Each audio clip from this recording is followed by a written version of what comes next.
안녕하세요 여러분, 하늘버스입니다. 오늘도 빠르면서 간단하게 뉴스를 분석하겠습니다.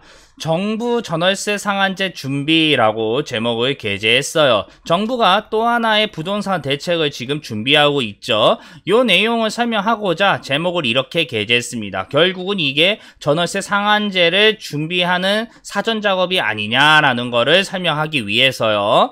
알람 버튼을 눌러 주셔야지 매일 오전에 업데이트되는 정보를 전달받으실 수 있습니다. 그럼 이제 시작해 볼게요.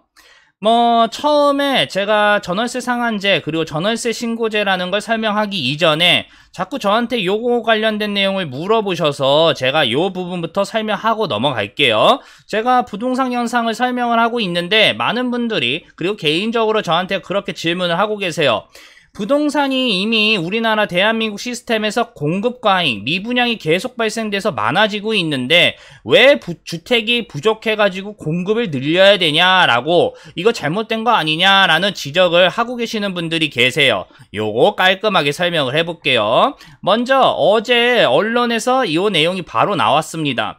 KDI 정책 포럼에서 우리나라 주택 공급의 문제점과 개선 방향 보고서에 따르면 내년 준공후 미분양 물량이 30,051호에 달할 거다라고 얘기를 하고 있어요. 한마디로 요 밑에가 중요하죠. 보급률, 주택 보급률이 106%로 이미 100%를 뛰어넘고 있기 때문에 우리나라가 실질적으로 아파트나 이 주택 같은 공급은 이미 어마어마한데 왜 도대체 부족하다라고 이렇게 정부나 사람들이 설명하고 이거 맞지 않는 얘기냐, 이해할 수가 없다라고 하시는 분들이 있어요. 그쵸? 요게 왜 이렇게 설명을 하는 게 뭐냐면 결국 이거예요. 대한민국으로 봤을 때는 당연히 주택 보급률이 100%를 넘었어요. 이건 맞는 내용이에요. 문제는 사람들이 살고 싶어하는 이 지역에 대한 공급은 100%가 아니단 말이에요. 뭔 말이냐? 저기 수도권 바깥에서 지방해가지고 완전히 사람 별로 못 살고 있는데 거기에 아파트를 막 한 3,000가구를 줬어요. 당연히 여기에 기업이나 이런 일자리가 없는 한 이 지역에 살 이유가 없단 말이에요. 정말 거기가 천연 너무 깨끗해가지고 막 숨만 쉬어도 막 건강해지는 거 아닌 이상은. 그러면 미분양이 발생돼요. 당연히 이 미분양이나 이런 거를 다 합쳐보니까 결국은 100%가 넘는 거예요. 왜? 실질적으로 사람들이 살고 싶어하는 거는 일부 이 수도권 지역과 일부 지역인데 여기에는 집이 부족해가지고 지금 난리예요. 그러니까 수요는 어마어마한데 공급이 못 따라오니까 결국은 집값이 우상향을 계속하니까 정부가 어떻게 해야 돼요? 그 일부 지역들을 계속 부동산 규제를 걸고 있는 거예요. 전체적으로 봤을 때는 아무 이상이 없다니까요. 근데 일부 지역에서는 계속 수요와 공급 비율이 안 맞기 때문에 지금 이 집이 부족하다, 강남 집이 부족하다라는 얘기가 계속 나오고 있는 거예요. 그러니까 결국은 주택 보급률을 얘기할 때 이 부동산 규제를 정부가 왜 하는지 그리고 3기 신도시를 왜 만들고 있는지에 대해서 요 내용을 알아야지 정부가 집은 엄청나게 지방이나 이런 데는 어마어마하게 많은데 수도권의 집값을 어떻게 해서든지 잡기 위해서 일부 지역을 이 3기 신도시를 만들고 부동산 규제를 하고 있구나 라고 생각을 하시면 된다라는 거예요. 무턱대고 집이 많은데 야 이거 왜 도대체 집을 왜 더 짓냐 라고 생각하시면 안 된다라는 거예요. 그쵸?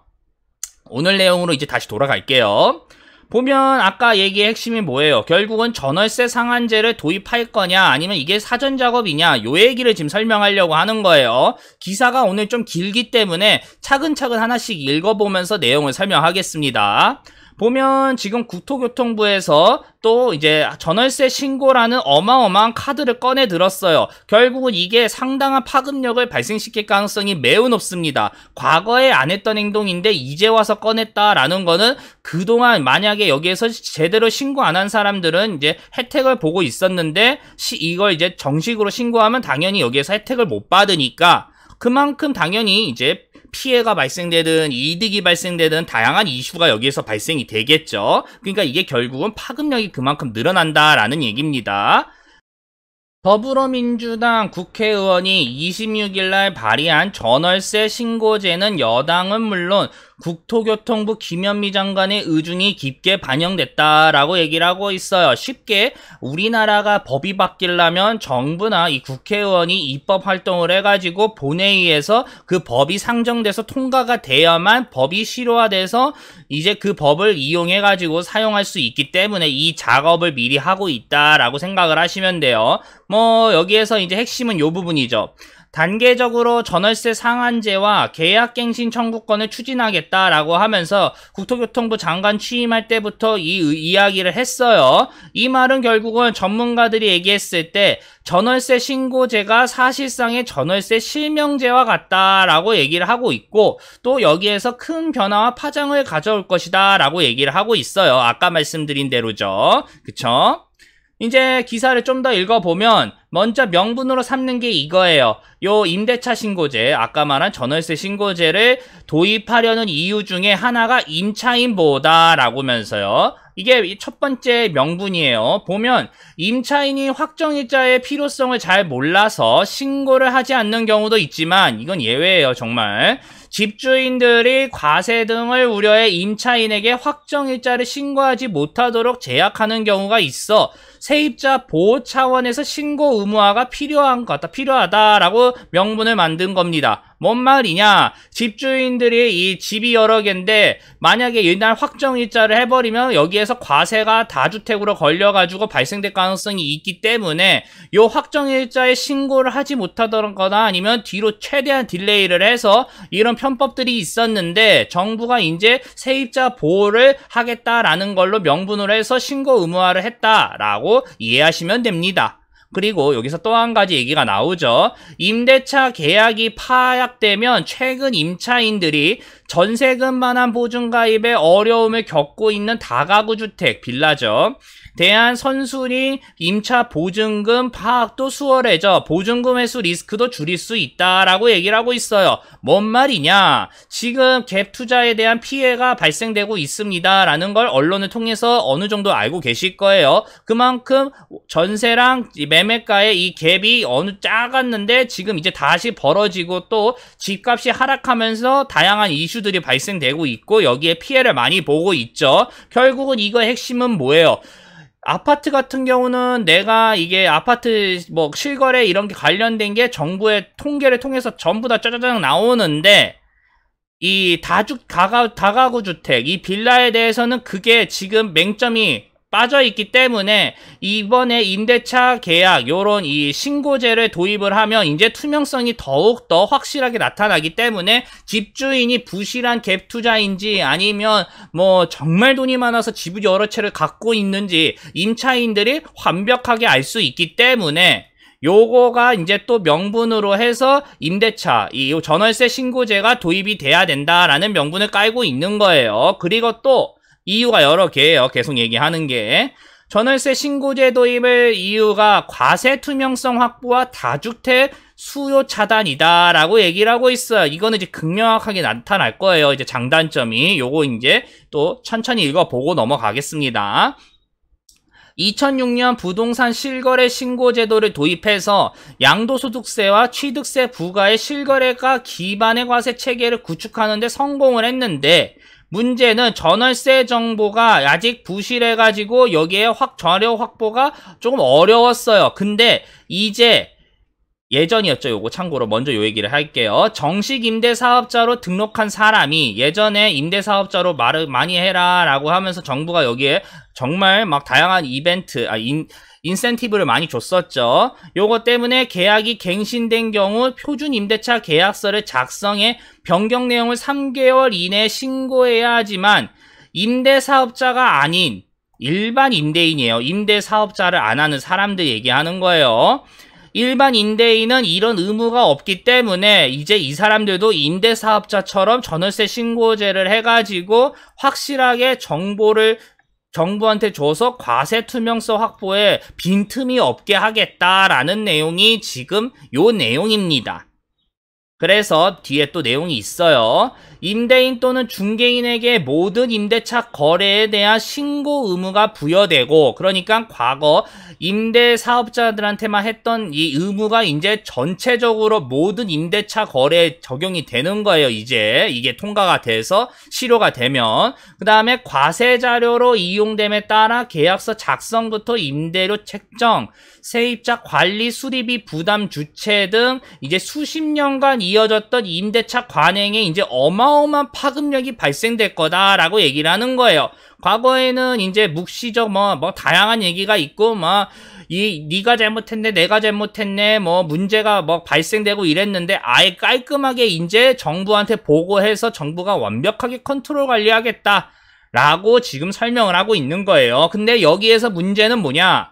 임대 수입에 대한 철저한 과세가 이제 완벽하게 가능해지기 때문에 임대 사업을 포기하거나 재검토하는 집주인도 이제 늘어날 거다라고 예측을 하고 있는 거예요. 그게 바로 아까 여기에 설명한 다주택 수요 차단이다라고 정부가 지금 추진하고 있는 이유로 얘기를 하고 있는 거예요. 왜? 내가 이제 실제 철저한 과세가 발생되니까 과거에는 눈속임으로, 그 다음에 관행적으로 내가 임대료 조금 싸게 할 테니까 이거 보고하지 말고 그냥 알아서 우리끼리만 합시다 라고 했던 게 이제는 아예 안 되기 때문에 당연히 소득이 이제 더 철저하게 과세가 돼버리니까 여기에 부담되는 사람들은 야, 이거 집 내가 그냥 내놔야 되나? 라는 생각을 할 수 있다라고 얘기를 하는 거예요. 물론 요거에 대한 어마어마한 부작용이 발생이 될 거예요. 왜? 결국은 집값 안정화를 할 때는 모든 사람들이 집을 한 채 한 채 이렇게 살 수 있는 구조가 안 되기 때문에 결국은 다주택자들이 어떻게 집을 잘 주냐에 따라 정부의 이 부동산 정책 안정화가 될 수 있냐 안 되냐의 이 기로에 설 수 있기 때문에 그래요. 요 내용은 정말 나중에 설명을 다 할 거예요. 이 부분도.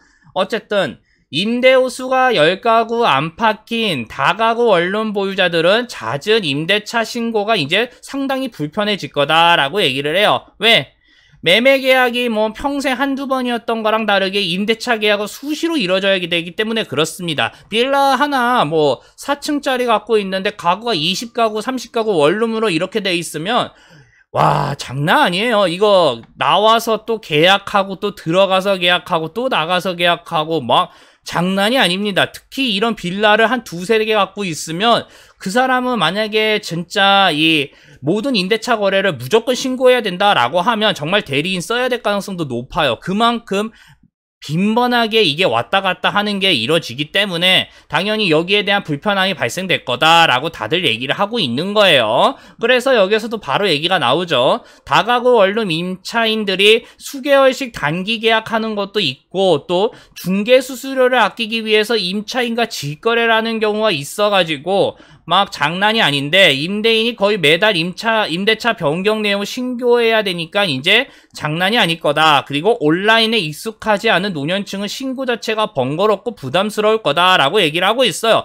물론 이거는 그때 불편함이에요. 이 시스템이 적용이 되면 또 익숙해집니다. 사람은 정말 적응의 동물이기 때문에 처음이 불편한 거지 이게 점차 진행되면 진행될수록 익숙해질 거예요. 문제는 또 여기 요 부분이죠. 중개사들의 불만도 이제 클 거다라고 얘기를 하고 있어요. 왜? 옛날에는 이게 매매나 전월세 할 때 집주인과 어느 정도 짜고 치는 고스톱으로 야, 나 세금 좀 적게 할 테니까 이거 그냥 좀 보고 안 하고 그냥 우리끼리 좀 알고 넘어갑시다 라고 하면서 가격 떨어뜨리고 그 다음에 보고 대충 안 하고 그 다음에 당연히 여기에서 중개사들이 수수료도 조금 깎는 한이 있어도 니네한테만 할게 라면서 이 암묵적인 룰들이 많았단 말이에요. 근데 이제 그게 안 될 가능성이 높아진다라는 거예요. 그리고 중개 수수료도 이제 대놓고 왜? 여기 아까 말씀드렸다시피 모든 임대차 거래가 이제 투명해진다라는 거는 중개 수수료도 결국은 투명해지기 때문에 중개사들이 가뜩이나 장사 안 된다라고 아우성하고 있는데 여기에서 더욱더 큰 충격파가 올 가능성이 높다라고 하는 내용이 요 내용인 거예요. 그러니까 수입이 고스란히 노출된다라는 거죠. 물론 과세가 다 투명해야 되는데 이분들은 불만이 있다라는 내용을 하고 싶은 거예요. 여기에서. 그러니까 여기 내용 보세요. 중개업소들이 신고 의무가 없는 전월세의 중개 수수료를 깎아주는 방식으로 해가지고 현금 거래를 유도해서 그동안 이 부당이득을 많이 챙겼어요. 그러니까 요게 이제 투명해지니까 난리가 났다라는 내용을 설명한 겁니다. 그쵸? 기사 내용이 길어서 먼저 정리를 조금 하고 또 넘어갈게요. 정리를 해보면 결국은 전월세 신고제가 도입이 되면서 결국은 집주인은 이제 내가 이제 임대사업자가 이제 했던 행동을 나머지 사람들도 다 해야 되는구나 라면서 결국은 세금이 이제 투명성이 더욱더 확보되고, 그 다음에 중개업자 같은 경우는 내가 그동안 탈세라고 해야 될까요? 세금을 어떻게 해서든지 회피할 수 있는 전략을 통해서 다가구 집주인들과 이제 이윤은 어느 정도 남겨먹었는데 이제 그게 안 되기 때문에 과세의 투명성이 더욱더 확보되고 세금이 추징이 정말 잘 된다. 라는 거. 그리고 임차인 같은 경우는 지금 갭 투자나 이런 것 때문에 내가 집주인의 다가구 주택 같은 경우 특히 집주인에 대한 불안성이 꽤 높았는데 이제 전월세 신고제가 도입이 되니까 조금이라도 100%는 아니에요. 절대. 조금이라도 이제 이 투명성이 더욱더 확보되니까 전세 내가 불안함을 조금 덜 수 있구나. 모두가 해피하겠구나 라고 정리하면 참 좋은데 그게 아니죠. 왜? 장점이 있으면 당연히 단점이 있을 수밖에 없기 때문에 그렇습니다. 특히 전월세 신고제 같은 경우는 과거에부터 쭉 하면서 이뤄졌으면 아무 이상이 없어요. 여기에서 발생되는 부작용들이 다 끝났을 테니까. 근데 과거부터 지금까지 관행적으로 안 하고 있다가 이제 와서 하겠다라고 하면 그 과거의 이 문제점들이 이제 드러나겠죠. 어마어마하게. 뭐가 이제 부작용이 되겠습니까?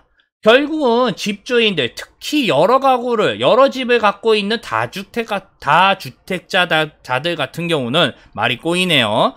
결국은 뭐가 되겠어요? 내가 과거에는 중개업자랑 어느 정도 짜고 치는 고스톱으로 해서 현금으로 이제 돈을 왔다 갔다 하기 때문에 내가 과거 이제 세금을 적당히 탈세를 할 수 있는 그런 케이스가 있었는데 이제는 이게 만약에 이 법이 통과되면 꼬박꼬박 세금을 다 내야 되기 때문에 과거에는 1,000만 원을 가져가는 거를 예를 드는 거예요. 이제는 세금 추징당해서 울며 겨자 먹기로 800만 원이 돼요. 그럼 어떻게 해야 되겠어요? 집주인 입장에서.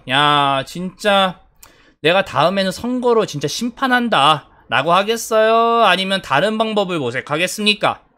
당연히 다른 방법을 모색해요. 물론 선거도 있지만 뭐겠어요. 결국은 내가 여기서 200만 원이 마이너스가 되기 때문에 나의 생활을 마이너스 200만 원 줄여서 내가 1,000만 원 생활비를 했던 걸 800만 원을 맞춰야지 라고 하겠어요? 아니에요. 이 200만 원 어디선가 주워와야 된단 말이에요. 결국 내 생활을 유지하기 위해서, 내가 이윤을 챙기기 위해서 결국은 누구한테 추징하겠습니까? 당연히 내가 여기 놨던 이 가구들한테 추징할 가능성이 높아져요. 내가 그만큼 힘이 있기 때문에. 그러니까 과거에는 내가 전세로 1억을 만약에 놨다고 치면 이제는 여기서 1억 2천이 되거나 아니면 여기에서 반전세가 되거나 다양한 이 방법을 통해서 내가 200만 원이 손해봐서 세금이 그만큼 나갔었던 사람들 얘기하는 거예요. 여기에서 보충을 할 거다라고 얘기를 하는 거예요. 그럼 결국은 이게 큰 틀에서 봤을 때는 어떻게 봐야 돼요? 당연히 집주인들이 바보가 아니기 때문에 결국은 내가 이윤을 더 챙기기 위해서 움직일 거고 그거는 전세랑 월세가 다시 올라갈 가능성이 높아질 수밖에 없다라는 게 부작용으로 제가 얘기를 하는 거예요. 물론 아닐 수도 있어요. 제 얘기가 100%는 아니니까. 근데 대충 생각을 해도 요 대답이 바로 나와야 된다라는 거예요. 그러면 이제 중개업자는 어떻게 해요? 중개업자는 사실 답이 없어요. 왜? 집주인과 다르게 중개업자는 중개를 하는 이 사람이기 때문에 여기에서 이윤을 봐야지 이 집주인처럼 갑질을 할 수 있는 건 아닙니다. 그렇기 때문에 만약 전월세 신고제가 도입이 되면 중개업자는 정말 가뜩이나 장사 안 된다라고 하시는데 더욱더 힘들어질 가능성이 높아요. 이제는 뭐 세금조차 완벽하게 해야 된다라는 건 내가 어느 정도 벌었다라는 것조차도 세금이 정확하게 나오니까 더 추징될 가능성이 높아요. 원래 벌었던 거에 비해서 말이에요.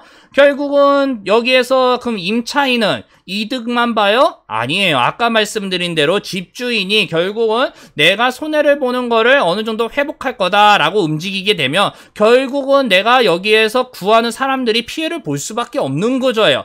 물론 여기에서 얘기하는 모든 얘기는 당연히 이 주택시장에서 수요가 공급보다 많은 지역을 얘기하는 거예요. 수요가 적고 공급이 많은 지역은 이런 거 해당도 안 돼요. 아까 말씀드렸죠. 지방에서 아파트가 정말 막 4,000가구, 5,000가구가 되는데 여기에 들어갈 사람은 수요는 1,000가구도 안 되면 집주인이 대놓고 갑질할 수 있겠어요? 없겠어요? 당연히 못해요. 지금 3,000가구가 비어있는데 어떻게 집주인이 갑질을 합니까? 그쵸? 그래서 이제 정말 내용 많이 뒤에서 설명을 했죠. 앞에서 설명을 했죠. 오늘 얘기의 핵심을 또 얘기를 해야 돼요. 뭡니까? 전월세 신고제가 그러면 결국은 전월세 상한제로 갈 거냐라는 거죠. 근데 이거는 굳이 설명할 필요가 없습니다. 왜? 뻔히 보여서 그래요. 전월세 신고제를 정부한테 대놓고 다가구 주택이나 이런 아파트 말고 그런 나머지 주택까지 전부 다 의무화가 된다는 거는 정부가 이게 빅데이터가 쌓였다라는 뜻이고, 결국은 내가 이게 어느 지역이 전세가 얼마고 월세가 얼마고 라는 데이터가 축적이 됐다라는 거는 결국은 전월세 상한제를 완벽하게 할 수 있다라는 거예요. 과거에는 전월세 상한제를 하려고 했어도 가장 큰 문제가 뭐였냐면 이 데이터가 축적이 안 됐기 때문에, 쉽게 얘기하면 강남 주인들이 나 전세 앞으로 5천만 원 할 거야. 원래 2천이었는데 뭐 3천 띄어서 난 5천부터 하겠습니다 라고, 너네가 이제 전월세 상한제를 하면 나는 이 편법으로 피해 가겠습니다 라고 이게 가능했는데, 전월세 신고제를 해버리면 야, 너 뭐냐? 너 강남 네 집주인 딱 봐도 너 2천에 내놨는데 지금 갑자기 5천을 내나?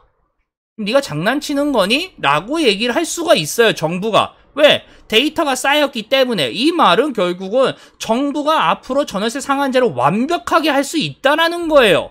데이터가 쌓여 있으니까. 그거를 아까 설명을 했고, 그 다음에 아까가 아니라 며칠 전에요. 죄송합니다. 그리고 옛날 제가 블로그 그리고 카페에서도 그 내용을 다 설명을 한 거예요. 그래서 전월세 신고제가 도입이 되면 결국은 정부가 전월세 상한제를 언제든지 할 수 있다라고 해석을 해야 된다라고 이해하시면 되는 겁니다. 그쵸? 그리고 요 내용을 설명할 때 제가 맨 처음에 뭐 설명을 했어요? 결국은 정부가 전월세 상한제를 꺼내들었다라는 거는 결국은 분양가 상한제를 꺼내든 이유다라고 얘기를 했어요. 왜? 일부 지역이 부동산이 지금 계속 상승을 하는데 그거의 결정적인 지금 이유가 뭡니까? 재건축과 재개발에서 당연히 분양가를 뻥튀기 하는 거에 대한 여파예요. 그래서 분양가 상한제를 만약에 제약을 걸면 결국은 여기에서 장단점이 발생되는데, 당연히 단점이 이제 전세가 상승하고 월세가 상승하는 이 문제가 발생되기 때문에 이걸 억제하려면 결국은 전월세 상한제가 답이다. 왜? 분양가 상한제라는 정말 강력한, 이게 진짜 법적으로 뭐 다양한 이슈가 발생될 거예요. 이게 위법이다 아니다 뭐 다양한 얘기를, 헌법재판까지 갈 가능성도 높은 얘기예요. 그렇기 때문에 이런 초강수를 뒀다라는 거는 전월세 상한제도 무조건 꺼낼 가능성이 있다. 물론 없을 수도 있다 라고 얘기를 해서 제가 옛날에 요걸 설명했어요. 물론 요거 한 달 전 내용이에요. 그래서 궁금하시면 요거 링크 걸어 드릴 테니까 한번 눌러보세요. 그리고 뭐 정부가 결국은 전월세 상한제나 그 다음에 분양가 상한제라는 메가톤급의 카드를 이 집주인들의 어마어마한 반대에도 불구하고 꺼내들었다는 결정적인 이유가 뭐다? 부동산 상승을 정부는 용납을 할 수가 없다라는 거, 그리고 당연히 부동산 상승이 최대한 안 되도록 대출을 규제할 거다라는 게 정부의 정책이다라는 거 며칠 전에 설명을 했어요. 그 이유로 깔끔하게 설명을 하자면, 부동산이 상승하면 정말 좋아요. 너도 나도 부자. 우리 그냥 차라리 강남 100억 하고 서울 집값 뭐 50억 하고 지방 부동산 막 30억 합시다. 모두가 부자 되면 얼마나 좋습니까? 라고 할 수 있는데, 그렇게 해도 되는데, 문제는 그렇게 하려면 소득이 거기에 받쳐줘야 된다라고 얘기를 했어요. 당연히 집값만 올라가는데 집값은 뭐 강남 집값이 뭐 1,000억이래요. 근데 국민소득은 뭐 2만 달러 이래서 뭐 이제 20대 30대 분들은 뭐 3천만 원 4천만 원 월 200도 못 벌고 있어요. 이러면 괴리감이 어때요? 어마어마하단 말이에요. 결국은 그 괴리감이 발생되면 뭐가 터집니까? 부동산이 버블이 아니냐라는 의심이 이제 들면서 심리가 무너져서 부동산이 꺼질 수 있단 말이에요. 부동산 꺼지면 제가 뭐라고 말씀드렸어요? 대한민국 그날로 망해요. 왜? 부동산 대출 누가 해줬어요? 4대 시중은행이 다 해줬단 말이에요. 근데 만약에 부동산이 무너져서 20억짜리가 5억이 됐어요. 그럼 15억인데 20억짜리 그냥 그 내 현금 다 박아가면서 산 거 아닐 거란 말이에요. 당연히 대출이 들어갔죠. 그럼 10억의 대출은 누가 책임질 거예요? 뻥 뛴단 말이에요. 그러면 그게 은행이 부실화가 돼서 은행 그날로 망하면 우리나라 망해요. 그쵸? 그러니까 결국은 부동산을 어떻게 해서든지 옥죄해야 되는데 결국은 이 메가톤급 카드까지 꺼내 들어가지고 지금 정부가 부동산을 막으려고 한다. 물론 모두 아까도 말씀드렸지만 일부 지역이에요. 일부 지역. 문제는 일부 지역이 부동산이 계속 우상향을 앞으로도 할 거예요. 왜? 돈의 값어치가 그만큼 떨어지고 수요와 공급에서 수요가 계속 어마어마하게 공급을 앞지르고 있기 때문에 그렇습니다. 그렇기 때문에 작년에 대출 규제를 하겠다, 뭐 DSR 규제를 하겠다, 시중은행 DSR 뭐 한다라고 해도 부동산 가격이 계속 상승한 거예요. 특히 강남 지역은 더 그래요. 그분들은 돈의 여유가 있는 사람들이에요. 그러니까 돈의 여유가 있으면 대출에 뭐 부담이 그렇게 있는 사람들이 아니단 말이에요. 차만 봐도 알 수 있잖아요. 여유가 넘쳐나는 사람들이에요. 궁금하시면 오른쪽에 제가 요것도 링크를 걸어 놓을 테니까 한번 눌러보세요. 그러면 이제 정리를 해야죠. 긴 시간이었습니다. 오늘도. 정부와 전월세 상한제를 준비하는 거가 뭐다? 전월세 신고제다. 아까 말씀드린 대로 결국은 데이터가 중요한 거예요. 과거 이 데이터를 축적하지 않았는데도 불구하고 전월세 상한제를 한다.